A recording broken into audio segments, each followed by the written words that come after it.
अब हम आगे की तरफ चलते हैं। राजा हरिश्चंद्र का वृत्तांत के बारे में हम बात करते हैं। बात नहीं तो मैं पढ़ता हूँ।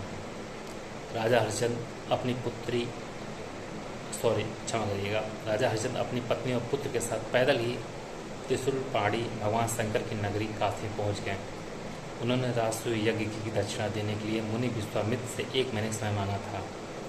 मास के अंतिम दिन विश्वामित्र हरिश्चंद्र के सामने उपस्थित हो गए और राजसूय की दक्षिणा मांगी। हरिश्चंद्र हाथ जोड़कर विनयपूर्वक आर्थ में बोले, महाराज, इसमें तीनों के प्राण व शरीर के साथ कुछ नहीं है और आज भी अभी दिन शेष होना बाकी है। कृपया सूर्यास्त होने तक प्रतीक्षा करें। मुनि बोले, ठीक है। यदि शाम तक तुमने मेरी दक्षिणा नहीं दी तो तुम्हारा सारा किया अश्वमेध यज्ञ, राजसूय यज्ञ, धर्म, तप, दान आदि करना व्यर्थ हो जाएगा। तुम झूठे प्रमाणित होगे तथा मेरे साथ के कारण नरक के भागी बनोगे। कहकर मुनि जी चले गए। इधर राजा हरिश्चंद्र सिर पकड़ कर बैठ गए।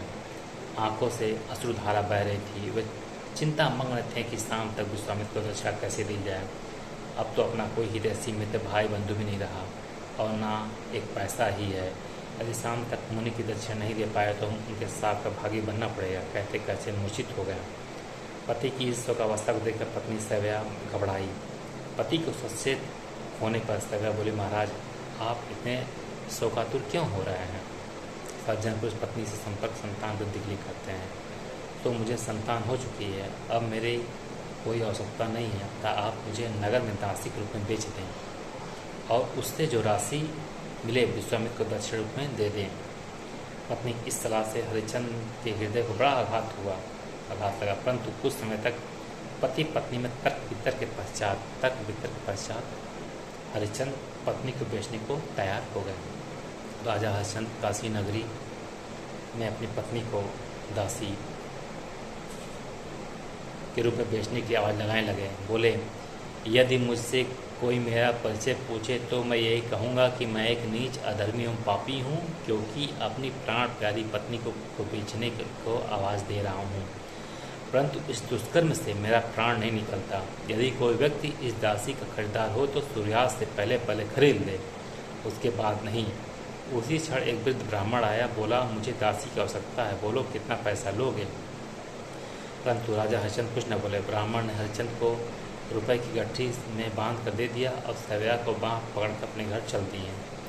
हरिश्चंद्र का लड़का, जिनका नाम रोहित सवा, माँ का आंचल पकड़कर माँ करता हुआ चल दिया।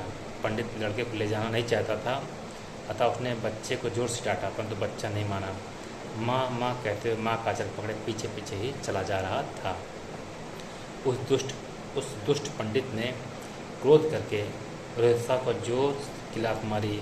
रोहित शाह दूर जा गिरा। जो बेटा था हरिश्चंद्र जी का, वो दूर जा गिरा। पंडित जी ने एक लात मारी उसको। तो माँ सव्या से अपने पुत्र रोहित शाह की रक्षा देखी ना गई। उसने पंडित से प्रार्थना की, माँ, जिस प्रकार बछड़े वाली गाय खरीदते समय साथ में बछड़े को भी ले जाते हैं, उसी प्रकार इस बच्चे का भी मूल चुकाकर साथ ले लीजिए। मुझे इस बच्चे के बिना आपके घर में कार्य करना कठिन होगा। पंडित बच्चे को लेना तो नहीं चाहता था, परंतु सेवा के अधिक विलापने एवं अन्य विनय करने पर बच्चे का विमूल हरिश्चंद्र को देकर घर को चलता बना। सूर्यास्त होने में कुछ समय शेष था कि विश्वामित्र दक्षिणा लेने आ गए। हरिश्चंद्र ने विश्वामित्र को पैसे की गठरी सौंपते हुए कहा, हे ब्राह्मण, यह दक्षिणा स्वीकार करें, इसे मैंने अपनी पत्नी एवं पुत्र को बेचकर संग्रह किया है। विश्वामित्र गठरी को लेते हुए बोले, इतनी थोड़ी दक्षिणा से क्या बनता है? तुम जानते नहीं, ब्राह्मण को इच्छित दक्षिणा न देने से सब कराया नष्ट हो जाता है। परंतु तुम मिथ्यावादी दुष्टात्मक समझाने से लाभ ही क्या है? या तो पूरी दक्षिणा दो अथवा मेरे श्राप का भागी बनकर नरक के वासी बनो। हरिश्चंद्र बोले, हे मुने, अभी सूर्यास्त होना शेष है, कृपया सूर्यास्त होने तक प्रतीक्षा करें। ठीक है, कहकर विश्वामित्र चले गए। अब हरिश्चंद्र अपने को बिक्री हेतु नगर में बोली लगाने लगे, है कोई दास का खरीदार, है कोई दास का खरीदार, है कोई दास का खरीदार। यदि कोई खरीदना चाहता तो सूर्यास्त से पहले खरीद ले, यदि कोई खरीदना चाहता तो सूर्यास्त से पहले खरीद ले। हरिश्चंद्र की बोली सुनकर सामने काशी का चंडाल आया। बोला मुझे दास की आवश्यकता है। बोला कितना पैसे लोगे? चंडाल का शरीर बहुत लंबा चौड़ा, मुंह विवश, दांत पंक्तियाँ, उबड़ खाबड़, लाल लाल आंखें, पूरा शरीर रक्ष रोमावली से युक्त, हाथ में मांस बसा एवं रक्त लिपटा हुआ, नर कपाल की माला पहने तथा हाथ में हड्डियाँ लिए सर्वांग चिता की भस्म लगाए खड़ा था। हरिश्चंद्र बोले तुम कौन हो, क्या करते हो तथा तुम्हारे यहाँ हमें क्या करना होगा? चंडाल बोला मैं यहाँ का चांडाल हूँ, वध करने योग्य मनुष्यों का वध करता हूँ तथा शमशान घाट पर मुर्दों का कफन और जलाने का टैक्स लेता हूँ। तुम्हें भी शमशान पर ही रहकर मुर्दों का कफन दे लेना एवं टैक्स वसूलना होगा। वसूल किए गए टैक्स का छठा हिस्सा राजा को दोगे, 3 हिस्सा मेरे को दोगे तथा 2 हिस्सा अपने वेतन के रूप में रखोगे। बोला कितना पैसा लोगे? राजा हरिश्चंद्र चंडाल के यहाँ बिकना नहीं चाहते थे।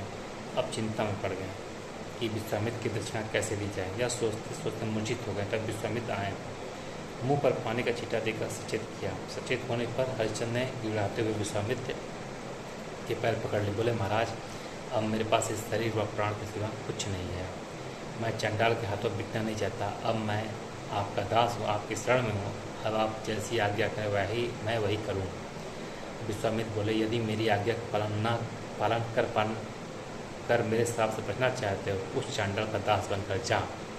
मैंने तुझे उसके हाथ 1 अर्बुत रुपये में बेच दिया। राजा बोले आपकी जैसी आज्ञा हो, कहकर चांडाल के साथ चले गए। चांडाल की आज्ञा से राजा हरिश्चंद्र शमशान में मुर्दों का कफन कर वसूलने का कार्य करने लगे।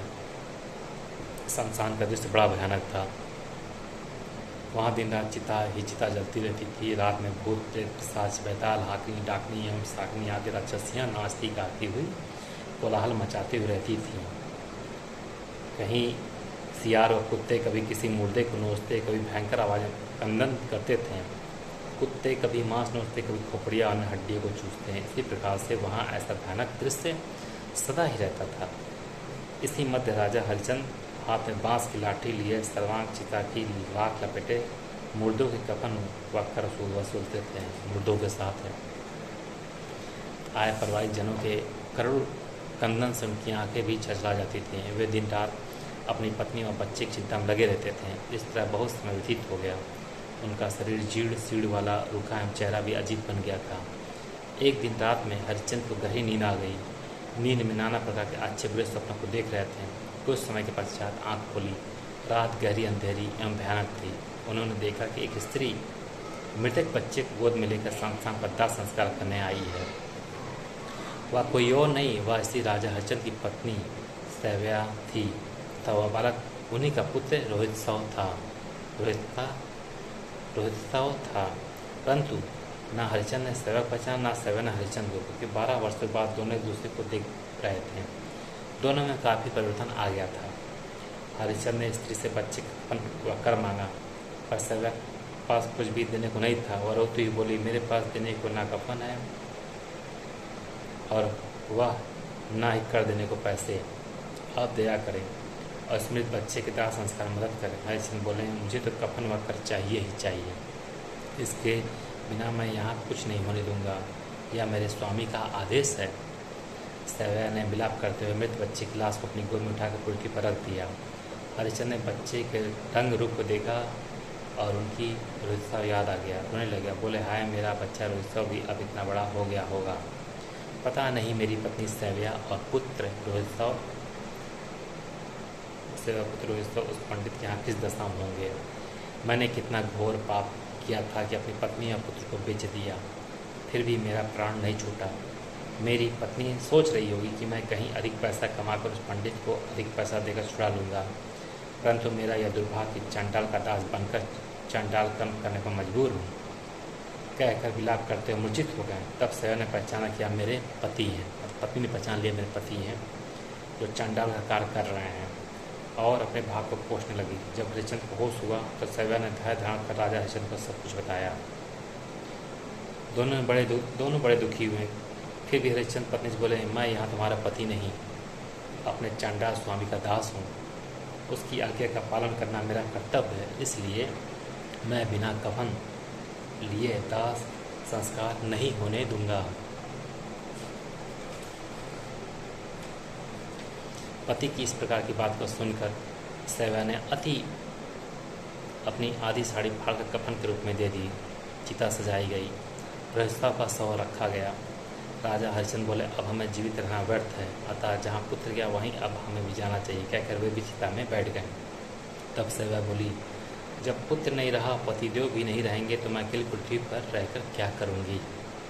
मैं भी साथ ही चिता में जलूंगी। स्वर्ग नरक में जहाँ भी रहेंगे हम तीनों साथ रहेंगे, कहकर वह चिता में पति के पुत्र के साथ बैठ गई। चिता में आग पकड़ते स्वर्ग से इंद्र, धर्मराज आदि सभी देवता, ऋषि, मुनि पुष्पों की वर्षा करते हुए आ गए। सबने राजा हरिश्चंद्र के सत्य को दृढ़ता से पालन करने का धन्यवाद दिया। गृहस्थों भी जीवित हो गया। इंद्र ने सभी को दिव्य वस्त्र पहनाए और दिव्य विमान द्वारा स्वर्ग में चलकर सदा के लिए निवास करने के लिए कहा। परंतु राजा हरिश्चंद्र बोले, नहीं, हम अकेले स्वर्ग नहीं जाएंगे, हमारे सभी पुण्य कर्मों को करने में हमारी प्रजा का भी सहयोग है, अतः हमारी प्रजा जहाँ रहेगी हम वहीं हम भी रहेंगे। धर्मराज आदि के द्वारा बहुत समझाने पर भी राजा हरिश्चंद्र अपनी प्रजा को छोड़कर स्वर्ग जाने को तैयार नहीं हुए। उस पर सभी देवगण अयोध्या आए। वहाँ के सिंहासन पर गृहस्था को बिठाया तथा राजा हरिश्चंद्र को सैव्या उनके प्रजागणों के साथ स्वर्ग को ले गए। तब से वे वही हैं, ये राजा हरिश्चंद्र।